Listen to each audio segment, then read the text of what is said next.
여러분 안녕하세요. Hey what's up, Jenny's here. 제니 채널입니다. 제가 지난주에 합격 영상을 올렸었는데 그 영상이 약간 유튜브 알고리즘에 약간 픽을 당한 것 같아요. 그래서 막 하루에 막 구독자님들도 막 500명씩 늘고 합격 영상에 좋아요 눌러주시고 너무 축하한다고 댓글 달아주셔서 진심으로 감사합니다. 그래서 이번 주는 다음 주에 어떤 영상을 올려야 제 영상을 구독하시는 분들에게 조금 만족스러운 영상을 올릴 수 있을까 엄청 고민을 하다가 질문이 가장 많았었던 이 주제로 오늘 영상을 준비를 해봤어요. 인턴 오퍼를 받기까지 미국에서 어느 정도로 제가 준비를 했는지 모든 활동을 다 정리해서 이 영상에 갈아 넣었습니다. 제가 왜 이 영상을 또 준비한 이유가 있는데 제가 요즘에 커피챗을 하잖아요. 커피챗은 저랑 20분 동안 통화할 수 있는 서비스예요. 제가 지금까지 되게 많은 분들하고 커피챗을 하는데 제가 인턴을 하기까지 이런 과정이 있었어요 라고 말을 하니까 저랑 통화하시는 분들이 다 놀라시더라고요. 아니, 그렇게까지 해야 돼요? 저는 그런 거 잘 몰랐어요. 이렇게 피드백이 있어가지고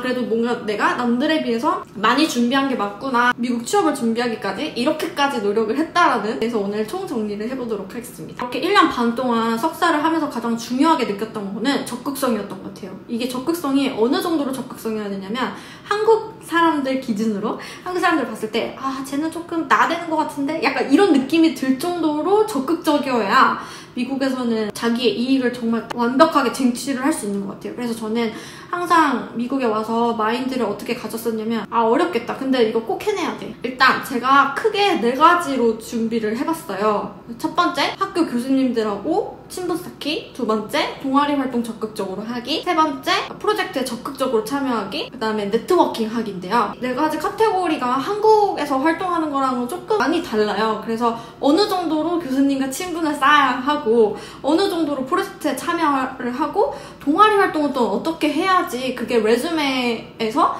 좀 값어치를 얻게 되는지에 대해서 설명해드리도록 할게요. 일단 첫 번째는 교수님과 친분을 쌓기인데요. 이게 왜 중요하냐, 데이터 분석 석사는 경험이 굉장히 중요해요. 이 사람이 어떤 프로젝트를 맡아서 데이터 분석을 한 경험이 있느냐 없느냐가 되게 중요해요. 외국인들이 미국에서 처음 왔을 때 내가 가질 수 있는 가장 고급 인맥은 교수님밖에 없어요. 그래서 교수님과의 친분을 많이 만들어놔야 교수님이 어떤 프로젝트를 가져왔을 때 저를 리퍼럴 해줄 수도 있고, 제가 프레딕티브 모델링이라는 이 수업에 A라는 교수님을 만나게 돼요.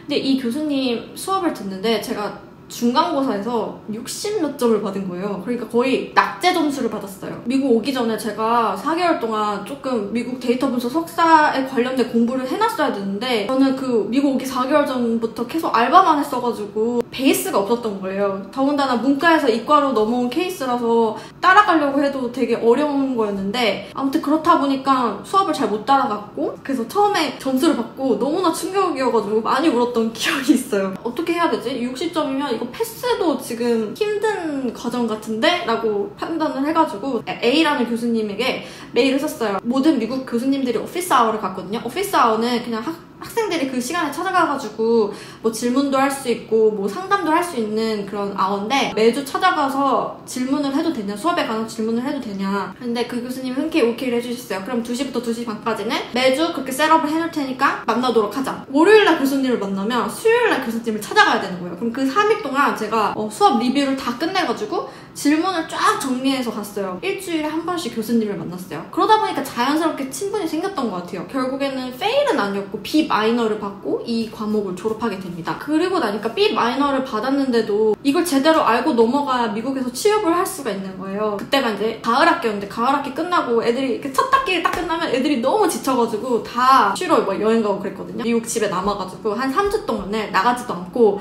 그 과목 리뷰를 전부 다 쫙 했어요.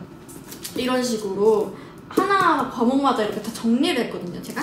안에 보시면 제가 과목마다 이렇게 다 정리를 한 게 나와요. 겨울방학 때 어디 안 놀러 가고 3주 동안 이렇게 프레딕티브 모델링이라는 수업을 다 정리를 해서 이렇게 파일처를 가지고 있었어요. 2학기가 딱 개강을 하면서 어떤 메일을 하나 제가 받게 돼요. 유콘이 이제 석사가 있고 학부가 있는데 학부생들한테 데이터 분석 강의를 해줄 인스트럭터를 찾고 있다라는 메일이었어요. 근데 이제 조건이 뭐였냐면 A 이상 받은 학생들만 인스트럭터로 지원을 할 수 있다 그러는 거예요. 근데 제가 생각하기로는 겨울방학 동안 정말 열심히 공부를 했고 내가 누군가에게 설명을 해줄 정도로 리뷰를 정말 열심히 했기 때문에 제가 이걸 할 수 있을 것 같은 거예요. 그래서 내가 이걸 할 수 있을까라는 생각을 또 그때 할 수도 있었지만 일단 나는 이거 해야 돼. 나는 이거 할 수 있어. 안 되면 뭐 안 되는 거고. 일단 해보자 해서 다 이렇게 정리한 노트를 스캔을 떠가지고 이 인스트럭터를 잘 할 수밖에 없는 이유를 이제 3가지를 이렇게 써가지고 그 담당자랑 교수님과 동아리 학회 회장이랑 이렇게 3명한테 메일을 보냈어요. 담당 교수님과 동아리 회장이 한번 인터뷰를 보자 하더라고요. 아무나 인스트럭터로 세울 수는 없으니까. 그래가지고 면접을 봤어요. B-는 받았지만 겨울방학 때 이렇게까지 노력을 해서 수업 자료 이렇게 해놓은 게 바로 수업 자료 아니겠어요? 그래서 이렇게 수업 자료도 만들어 놨기 때문에 난 디벨롭 가능하고 이렇게 해가지고 인터뷰를 이제 관련자 인터뷰를 받고 최종적으로 제가 이제 인스트럭터로 뽑힌 거예요. A 받은 사람들 많이 지원했겠죠? 뭐 지원을 안 했을 수도 있겠고 근데 제가 뽑힌 거예요. 그렇게까지 적극적으로 했기 때문에. 그래서 나중에 제가 인터뷰에서 항상 꼭 마지막에 하는 질문이 있어요. 그 면접관님들에게 내 레주메 어떤 부분이 당신들에게 굉장히 인터레스팅하게 느껴졌느냐라고 물어봤을 때 이 활동에 대해서 가장 칭찬을 받았어요. 데이터 분석 석사생들은 배우기 급급하잖아요. 저는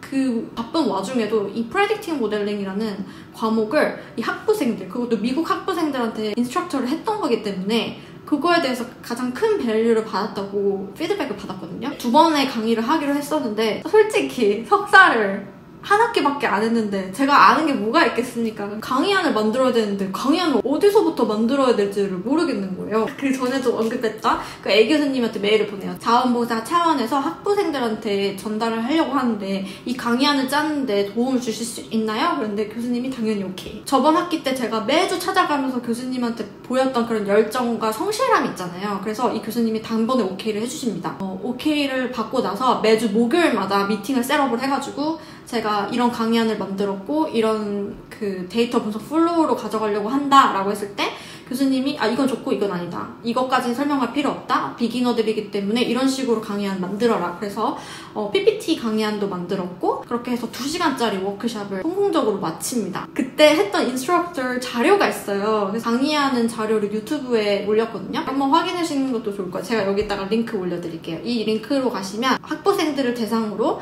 프레딕팅 모델링 강의한 영상이 나옵니다. 학교 수업도 따라가기 정말 벅찬데 그 와중에도 이 워크숍을 준비하느라 정말 힘들었거든요. 워크숍 딱 끝나는 날 이제 드디어 끝났다 이렇게 해가지고 샤워를 딱 하는데 진짜 코피가 진짜 저는 세상에 태어나서 그렇게 큰 코피 처음 봤어요. 막 그냥 물처럼 막 흐르는 거예요. 그래서 4주 딱 준비하고 2번의 워크숍을 했는데 진짜 나 열심히 했구나. 그렇게 해서 인스트럭터 해서 강의를 또 마쳐서 하나의 경험을 레주메에 쌓게 됐고요. 그 다음에 제가 계속 언급했던 요 전략 있죠. 3학기 접어들었을 때 이렇게 똑같이 정리를 해서 제가 지금 딥러닝 클래스에서 티칭 어시스턴트를 하고 있거든요. 조교를 하고 있어요. 그래서 그 교수님한테 똑같이 보냈어요, 메일을. 여기 이렇게 정리한 거를 스캔을 떠가지고 그 딥러닝이라는 수업을 너무 잘 듣고 있고 자료를 정리를 해놔서 티칭 어시스턴트를 하고 싶다라고 딱 적극적으로 얘기를 했거든요. 근데 그 교수님이 제 이 PDF 파일을 보고 제 정리 노트를 보고 단번에 오케이를 해주셨어요. 그래 너 다음번에 내 과목 TA 해라 그래가지고 그래서 저는 지금 딥러닝 TA를 하고 있거든요. 레주메 한 줄이 쓰여지게 된 거죠. 그리고 3번째는 프로젝트 진행. 하나 좀 말씀을 드리자면 제가 체험하는 미국 석사 공부의 난이도는 학부에서 공부하는 거에 최소 2배 이상이라고 생각하시면 돼요. 우리 학부 때에도 학부 공부하고 과제 제출하고 뭐 팀 프로젝트 하느라 너무 바쁘잖아요. 그런 거 따라가는 와중에 워크숍 준비하고 이렇게 프리팀을 만들어가지고 적극적으로 교수한테 티칭 어시스턴트 하고 싶다고 말하고 그 다음에 지금 바로 말할 프로젝트도 같이 진행을 했습니다. 프로젝트 진행은 크게 2가지로 나뉘었어요.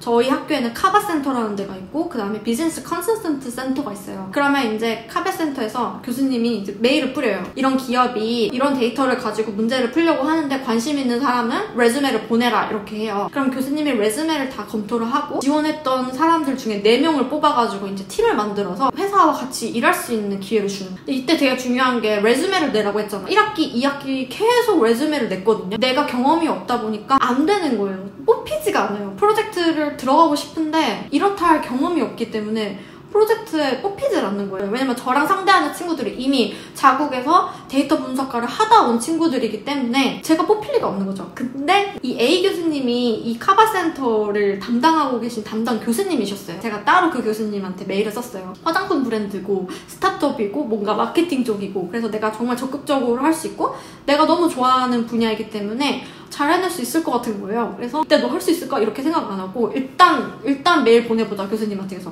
그 교수님한테 구구절절하게 썼어요. 어떤 이유에서인지 계속 카바센터에 있는 프로젝트 참여 기회를 놓치고 있다. 꼭 조인하고 싶다라고 이렇게 따로 메일을 보내니까 교수님이 저를 픽해주셨어요. 어떤 원리인지 이제 이해가 가시나요? 그래서 바로 그때 프로젝트에 뽑혀가지고 이 프로젝트에 참여를 하게 됩니다. 여름 내내 이 스타트업과 함께 프로젝트를 진행을 했었습니다. 이렇게 해서 세 번째 활동이 레주메에 추가가 됐습니다. 그리고 네 번째 활동, 비즈니스 컨설팅 센터라는 데가 있어요. 뭐 MBA, 파이낸셜, 데이터, 마케팅 각각의 분야에 있는 석사생들이 모여서 어떤 회사의 문제점을 같이 푸는 그런 프로젝트를 진행하는 데인데요. 여기서도 프로젝트를 계속 하고 싶다고 먼저 적극적으로 이제 넣었어요. 안 되는 거예요. 또 뛰어난 경력이 없으니까. 이 센터에서 이렇게 조교처럼 일하는 친구가 딱 2명 있었거든요. 너 보스한테 내가 정말 잘할 수 있다고 말해주면 안 돼? 이렇게 해가지고 막 밥도 사주고 막 이래가지고 가서 꼭 말해줘야 돼? 이렇게 해가지고 그렇게 해서 그게 먹혔나요? 그래서 프로젝트에 뽑히게 됐어요. 이때 경험은 굉장히 좋았던 게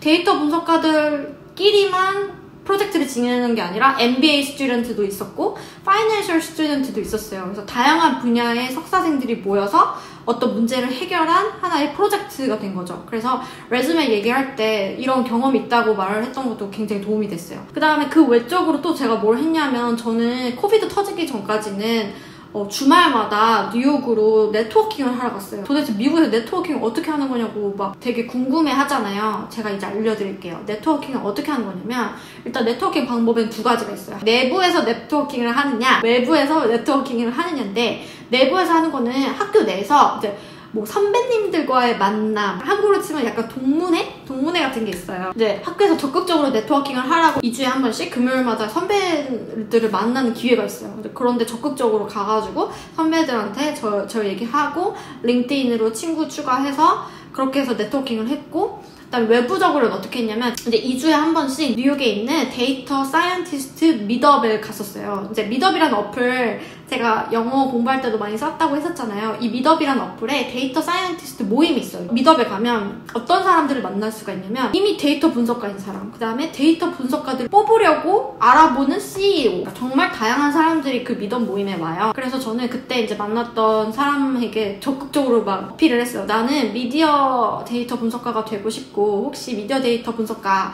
주위에 아는 사람들 있냐, 이런 식으로 저 소개를 하면서 내가 왜 미국까지 오게 됐는지, 그리고 내가 지금까지 어떤 프로젝트를 했고 이런 쪽에서 내가 정말 잘할 수 있는데 좀 소개시켜줄 사람이 없어? 이런 식으로 뉴욕 미드업에 가가지고 모르는 사람들이랑 얘기를 해가지고 번호 알아내고 뭐 이렇게 해가지고 네트워킹을 했어요. 코비드 때문에 잘 안 된 케이스긴 한데 코비드가 없었더라면 이런 식으로 그 입사도 가능했을 거라는 생각이 들어요. 그래서 그렇게 거기서 만난 사람들과 친분을 쌓아서 2개의 회사와 인턴십 면접을 본 적이 있습니다. 물론 코비드 때문에 재정이 안 좋아지면서 이번에 못하게 됐다고 하면서 끝나긴 했는데 코비드가 없었더라면 그런 방식으로도 취업이 가능했을 것 같다는 생각이에요.